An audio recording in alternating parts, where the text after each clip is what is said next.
Bismillahirrahmanirrahim. Assalamualaikum warahmatullahi wabarakatuh.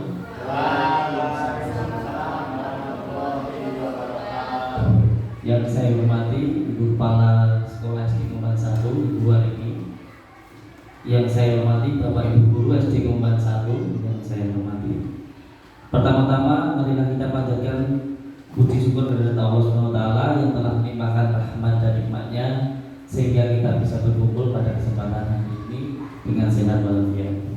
Sholawat dan salam kita curahkan kepada junjungan kita Nabi Muhammad SAW.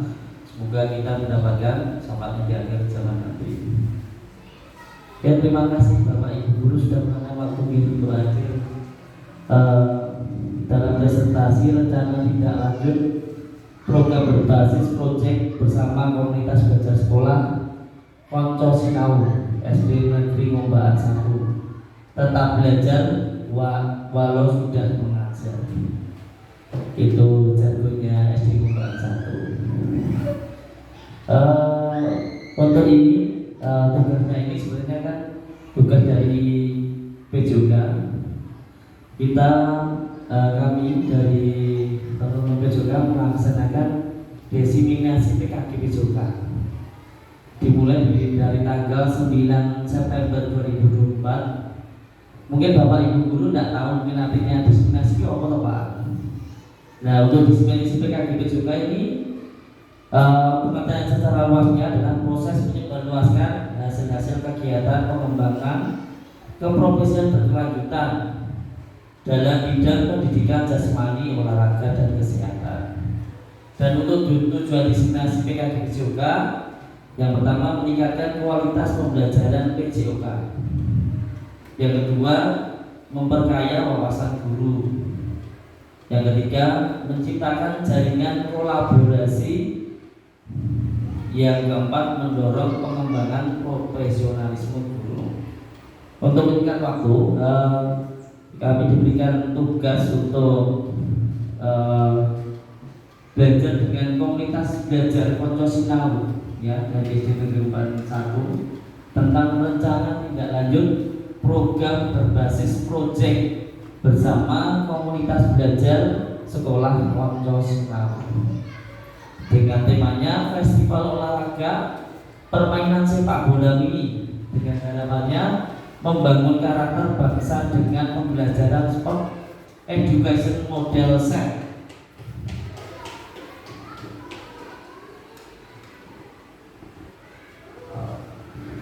Untuk melatar belakangi kenapa saya ambil tema tadi, mungkin Bapak Ibu masih belum paham tentang SEM ya. SEM itu tentang pembelajaran ya, tentang sport education model ya. Belum pernah Ibu, kalau Ibu ini juga kemarin kita diseminasi, kita membahas model pendidikan dalam PJOK yang memberikan pendekatan secara holistik dan menarik untuk membantu peserta didik menjadi individu yang sehat fisik, mental, dan sosial serta mengalami kompetisi sejati ya. Jadi SEM itu nanti anak-anak nanti lebih membuat nanti menjadi buat kompetisi atau kejuaraan dan menghadapi tantangan dan belajar pengalaman nyata. Untuk implementasinya sangat memungkinkan dilakukan dalam kurikuler sebagai proyek kolaborasi lintas mata pelajaran untuk membuat event olahraga di sekolah. Dan di sekolah kita kan juga belum pernah ada istilahnya anak-anak buat event atau kompetisi ya, dari membuat perencanaan yang membuat jadi anak-anak jadi pemain ataupun yang lainnya itu. Saya bisa menguatkan kepemimpinan peserta didik yang student dalam agensi yang memberikan ruang dan mengakomodir serta melibatkan peserta didik dalam memberikan pilihan suara dan kepemilikan peserta didik. Dengan melihat aset yang ada di SD Ngombaan 1 ini ya, seperti ada kepala sekolah, guru-guru yang selalu mendukung kolaborasi dalam peningkatan kualitas fasilitas pendidikan. Dan ada peserta didik yang nanti bergerak, dan kita mempunyai halaman sekolah yang cukup luas, dan hasil wawancara dengan peserta didik yang memiliki ketertarikan terhadap permainan sepak bola ini dapat mendukung berlangsungnya pembelajaran dengan SEM sebagai usaha menciptakan pembelajaran PJOK yang berpihak pada peserta didik. Jadi nanti untuk SEM itu sama dengan pembelajaran lain itu berusaha pada peserta didik.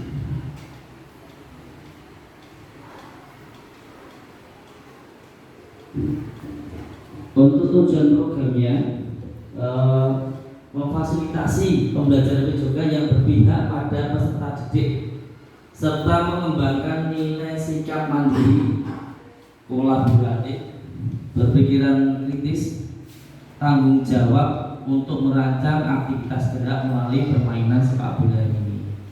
Yaitu untuk tujuan program ini nanti kita SD kita akan membuat atau rancangan atau istilahnya festival atau kompetisinya dari anak ya. Terus indikator tercapai tujuannya, peserta didik dapat merencanakan, jadi bisa membuat perencanaan, terus melaksanakan, mengevaluasi dan penyelenggaraan kompetisi permainan sepak bola ini. Yang kedua, peserta didik dapat menyampaikan suara, ide dan gagasannya serta memilih peran yang sesuai dengan potensi minatnya masing-masing. Dan nanti kan di peserta didik nanti ada yang menjadi pelatih, ada yang menjadi pemain, ada yang menjadi scoring, ya ada yang menjadi panitia pendaftaran atau yang lainnya itu. Terus peserta didik dapat mengimplementasikan nilai tanggung jawab, kerjasama, percaya diri dalam menyampaikan pendapat.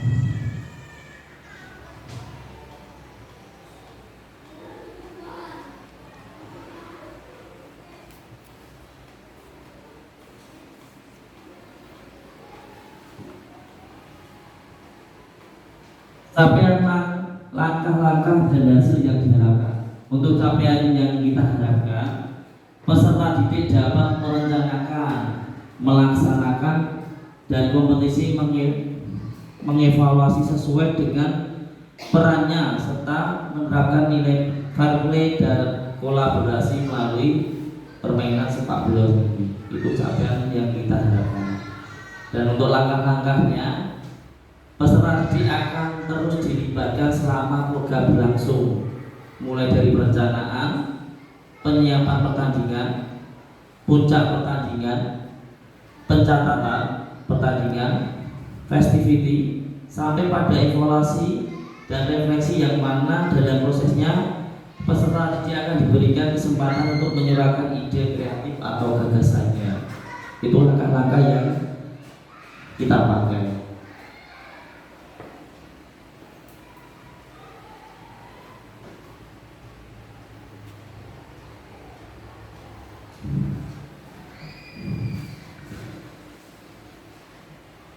Untuk struktur program dan mitra dalam komunitas belajar. Dan untuk strukturnya, program ini merupakan kegiatan kokurikuler yang dilaksanakan di sekolah, ditujukan kepada peserta didik fase C, kelas 5 dan kelas 6 SD Negeri Mombaan 1. Untuk pelaksanaan program di bulan Desember 2024, setelah mungkin kita melaksanakan SAS ya, nanti kita pas meeting gitu ya. Nanti hari pertama mungkin kita melaksanakan perencanaan dulu. Untuk hari kedua kita sosialisasi. Yang ketiga kita ada penyiapan, dan hari keempatnya kita melaksanakan pertandingannya. Untuk mitranya kita kepala sekolah itu nanti menjadi sebagai penanggung jawab dan evaluator. Rekan sejawat terdiri dari guru sebagai fasilitator sekaligus program pendamping selama pelaksanaan program. Untuk peserta didik fase C, kelas 5 dan kelas 6 sebagai pelaksana panitia dan pemain. Dan nanti untuk yang kelas fase A dan fase B, nanti mungkin fase A nanti menjadi supporter, untuk supporter untuk pemainnya. Untuk fase B nanti bisa menjadi pengisi acara. Jadi nanti ketika ada acara pembukaan nanti kita bikin acara di situ biar lebih meriah lagi.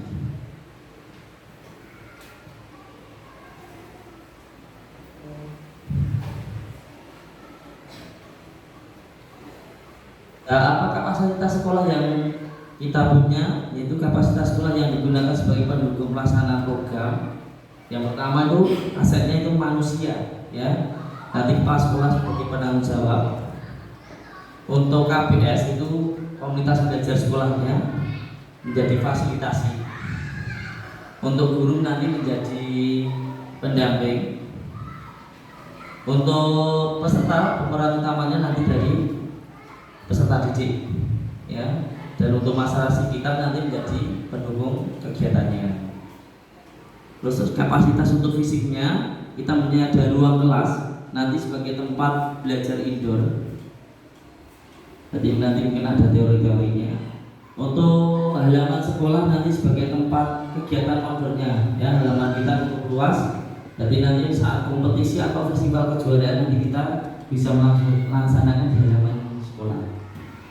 Untuk sarana dan prasarana kita menggunakan peralatan olahraga, LCD, jaringan internet, sound system untuk mendukung melaksanakan program pembelajaran. Dan untuk planning finansial kita menggunakan dana BOS sebagai sumber pendanaan kegiatan. Sosial, dukungan dari masyarakat sekitar.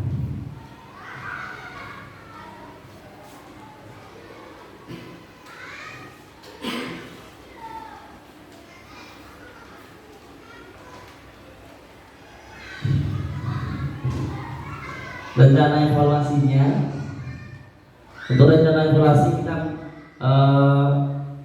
melakukan berbagai cara untuk pelaksanaan evaluasi. Yang pertama kita menggunakan observasi, ya. Nah, observasi selama pelaksanaan kegiatan untuk menilai interaksi peserta didik dalam hal kerjasama, sportivitas, dan tanggung jawab. Yang kedua kita menggunakan wawancara dengan peserta didik dan guru untuk mengetahui bermanfaat program. Refleksi nanti kita bersama peserta didik dan guru untuk melakukan refleksi untuk kegiatan rencana tindak lanjutnya.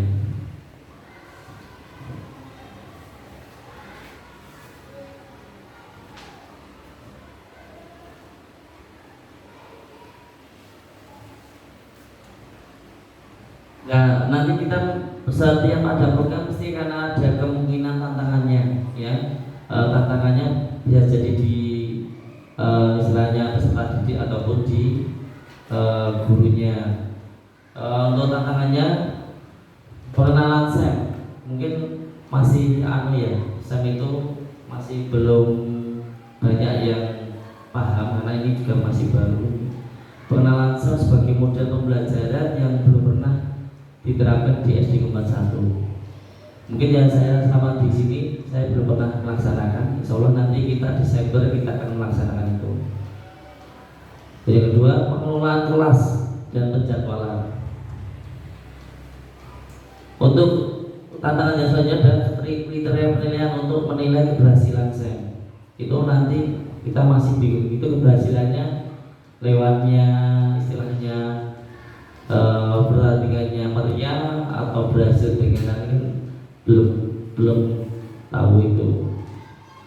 Untuk solusinya mungkin kita melakukan sosialisasi dan edukasi mengenai pengertian dan manfaat SEM kepada warga sekolah yang di dalamnya adalah guru dan peserta didik.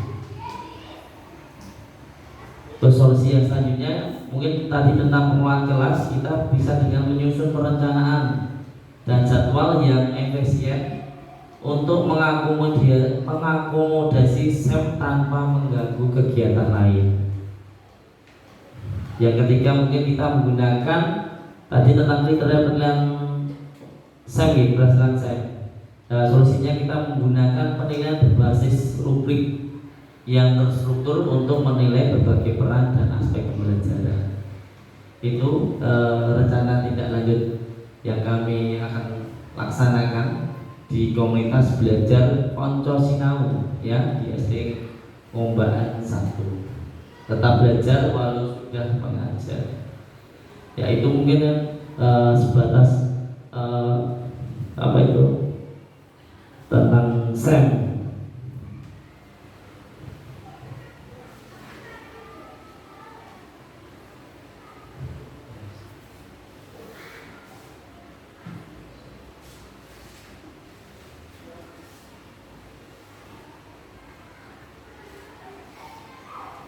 Mungkin Bapak Ibu mungkin ada yang ditanyakan.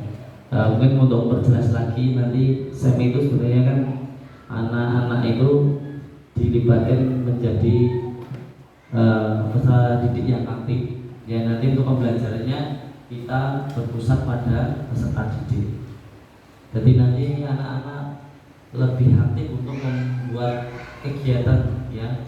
Nanti guru cuma membimbing ya. Mungkin dari kita mungkin tadi kan kita dengan temanya sepak bola mini. Nanti anak-anak ada yang menjadi panitianya, ada yang menjadi nanti pemain, ada yang jadi wasit, ada yang jadi pelatih, ya. Terus nanti juga ada ya promosi, ya. Nanti ketika dalam pelaksanaannya nanti kan tetap setiap ada promosi, nanti kan yang mau ada kejuaraan bisa ada yang bikin poster, majalah, atau mungkin bisa nanti lewat dunia maya mungkin dari sosmed nanti kan bisa istilahnya kirim-kirim mengenal ada istilah promosinya itu. Mungkin itu Bapak Ibu guru mungkin ada pertanyaan yang bisa mungkin saya bisa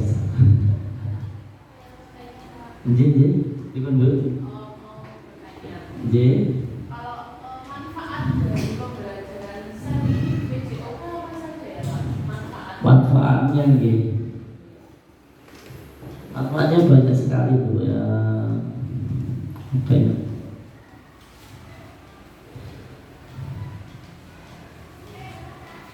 Untuk manfaatnya di PJOK itu sebenarnya SEM itu kan bisa nanti kita bisa untuk belajar dengan bermain ya.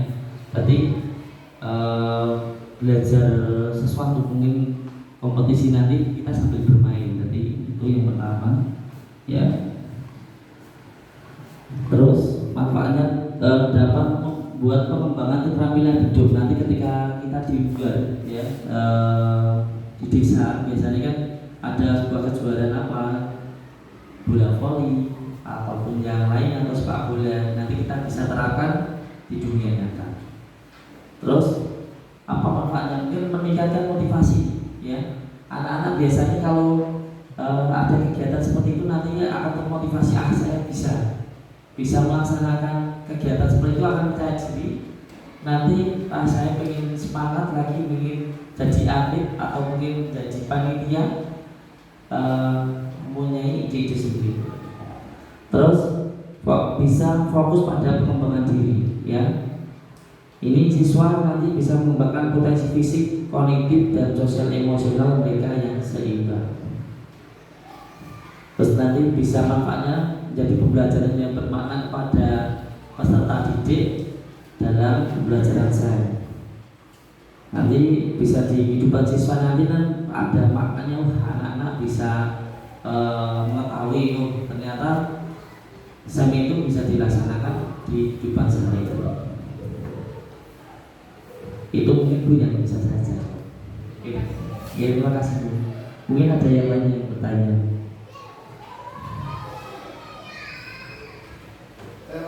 Lanjut dulu Pak. Tadi kan kita sudah membahas tentang festival olahraga permainan Tapi kan yang berpusat pada peserta didik. Nah, kemudian kalau kita cuma buat permainan biasa kita kurang menarik ya. Nah, bagaimana cara membuat jadwal pertandingan yang lebih menarik dan kompetitif? Terima kasih. Berarti caranya bisa membuat pertandingan yang lebih menarik dan kompetitif gitu ya Pak ya. Mungkin saya bantu jawab. Mungkin kita ada beberapa faktor. Yang pertama mungkin dari jumlah timnya Pak, biar menarik itu mungkin semakin banyak tim semakin bagus untuk kompetitifnya. Untuk waktunya, kalau waktunya terlalu lama itu juga kurang bagus. Nanti kita turnamennya nggak terlalu lama. Jadi waktunya kita persiapkan. Untuk yang selanjutnya venue atau lapangannya. Kalau lapangannya itu ya bagus atau mungkin itu nanti juga akan ada menariknya dan venue-nya dan nggak ada batas waktunya. Kadang kan kita menyewa tempat, kadang kan segera mulai futsal ya, cuma jam 2 jam. Ternyata nanti kan akan kesusun nanti kan kurang bagus. Terus yang selanjutnya ada format pertandingannya ya. Nanti kita bikin menariknya apakah sistem gugur ataupun kompetisi yang lainnya. Terus biar lebih menariknya kita buat jadwal yang seimbang ya. Kalau nanti nggak seimbang nanti nggak menarik untuk pertandingan yang kita lakukan ya. Mungkin dengan rotasi lawannya ataupun istirahat yang cukup atau variasi waktu pertandingannya ya. Mungkin kalau waktu pertandingannya kan ada yang pindahnya kan berbeda-beda. Ada yang mungkin ada yang berpindahnya pagi atau siang atau sore. Nanti kita melihatnya dari lingkungan masing-masing. Terus nanti biar tambah ramai lagi kita libatkan semua pihak ya. Ya mungkin kita bisa berkomunikasi dengan masyarakat atau mungkin pesertanya atau pelatihnya atau panitianya. Apalagi nanti biar lebih menariknya ya ini di SEM ini setiap ada pembukaan kita kasih hiburan mungkin ya istilahnya pembukaan kita buka dengan istilahnya hiburan apa yang layak. Mungkin nanti kan anak-anak di SD kita mungkin sebelum pertandingan kita siapkan pembukaan dan nanti pembukaan ada hiburannya apa terserah boleh nyanyi atau mungkin hiburan tradisional mungkin itu Pak. Nah nanti yang lebih menarik lagi itu yang kompetitif itu hadiahnya. Nanti kalau hadiahnya lebih besar atau menarik atau mungkin hadiahnya mungkin itu yang menarik di masyarakat HP atau mungkin jam motor atau mobil mungkin nanti lebih menarik lagi itu ya. Itu mungkin biar lebih menarik lagi untuk membuat pertandingannya itu. Mungkin satu lagi ya karena waktu juga. Satu lagi Pak. Masih atas waktu yang telah diberikan. Jadi dalam model pembelajaran sport education model ya, saya tertarik dengan adanya permainan simulasi Pak. Apakah permainan simulasi tersebut bisa efektif dalam meningkatkan siswa tentunya dalam strategi? Terima kasih Pak. Terima kasih. Jadi untuk sebelum pertandingan biasanya kita akan mengadakan simulasi pertandingan. Jadi nanti kan pasca atau pra pertandingan. Nanti kan sebelum kita melaksanakan pertandingan utama kita akan melaksanakan simulasi dulu. Istilahnya itu nanti kan menjadi kelayaan untuk pertandingan. Bisa jadi nanti di permainannya, bisa jadi nanti fasilitasnya. Nah, itu menurut saya ya, itu efektif Pak ya. Kenapa? Mengapa kok bisa efektif? Karena apa? Nanti kita bisa belajar sambil bermain. Yang simulasi ini akan membuat pembelajaran menjadi menyenangkan Pak. Jadi siswa jadi lebih terlibat aktif dan termotivasi untuk mencari solusi. Ya, jadi itu untuk yang pertama. Yang kedua, menerapkan teori dalam praktek. Dari nggak cuma teori saja, tapi prakteknya kita laksanakan. Jadi konsep-konsep yang dipelajari di kelas nanti dicoba. Jadi, oh ya, di kelas itu kan teorinya seperti itu. Kalau belum pernah mencobanya nanti ya sama saja. Nah, ini di pelajaran SEM ini nanti akan anak-anak yang belajar dari teori itu kita laksanakan. Jadi pelaksananya dengan situasi nyata. Terus apa itu ya? Efektif lagi itu mengambil keputusan dan melihat konsekuensinya. Jadi simulasi memungkinkan siswa untuk membuat keputusan dan melihat langsung dampaknya, itu membantu mereka belajar dari kesalahan dan mengembangkan kemampuan berpikir kritis. Dan di sini nanti kan setiap ada festival kejuaraan atau kompetisi itu mesti ada, nggak semuanya lancar, mesti ada istilahnya ada kendala. Mungkin biasa kalau di pertandingan mungkin skor bermasalah, biasanya kelupaan atau apa, itu nanti kan apa yang pikiran dari panitia itu kritis gimana, ini perbaikannya di mana. Mungkin nanti ada istilahnya pemain itu berantem kan ya, ada kan itu. Nah itu nanti anak-anak harus gimana ya, jadi menyiapkan seperti itu. Jadi kan anak-anak lebih berkritis, enggak istilahnya bisa ya tahu lah, maksudnya kalau ada kejadian seperti itu harus melakukan gimana. Terus bisa memahami berbagai perspektif ya. Dalam simulasi siswa bisa berperan berbagai pihak yang terlibat. Ini membantu mereka memahami situasi dari sudut pandang yang berbeda. Jadi ya seperti tadi ya, jadi dari sudut manapun nanti kan dari awal mungkin pendaftaran dari timnya ataupun istilahnya apa, ada dalam pendaftaran itu ada masalah mungkin dari, karena mungkin pertandingannya khusus anak-anak ada umurnya ada yang melewati, mungkin cuma biasa bermasalah ini cuma 1 hari lah ya, sudah lewat 1 hari tahun itu kan akan menjadi masalah. Terus apalagi nanti kalau di kejuaraan ada yang menggunakan berat badannya mungkin biasanya kalau di karate atau pencak silat ada 40, ada lebih dari 40, dan nanti ada istilahnya apa, ada keringan ada, atau mungkin dikasih waktu 1 jam untuk jogging atau biar turunnya berbadan. Kalau nggak bisa ya udah kita tolak. Itu kan kadang permasalahan seperti ini kalau di teori mungkin itu kita mudah, tapi ketika mungkin langsung di praktek kita ada kesulitannya di situ ya. Itu Pak yang bisa saya jawab untuk pertanyaan tadi. Terima kasih untuk Bapak Ibu Guru telah meluangkan waktunya ya, hadir di kesempatan ini di komunitas belajar Konco Sinau SD Negeri Kumparan 1 ya. Tetap belajar walau sudah mengajar. Mungkin ini yang bisa saya sampaikan di tugas kami di diseminasi PKB PJOK ya, tentang tugasnya rencana tindak lanjut ya. Tadi saya menggunakan judul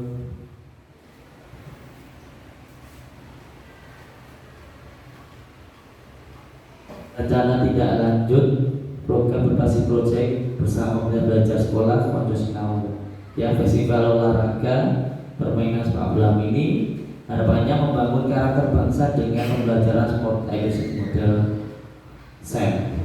Mungkin dari saya cukup. Mungkin kalau ada salah kata saya mohon maaf. Mungkin dari saya cukup. Waalaikumsalam warahmatullahi wabarakatuh.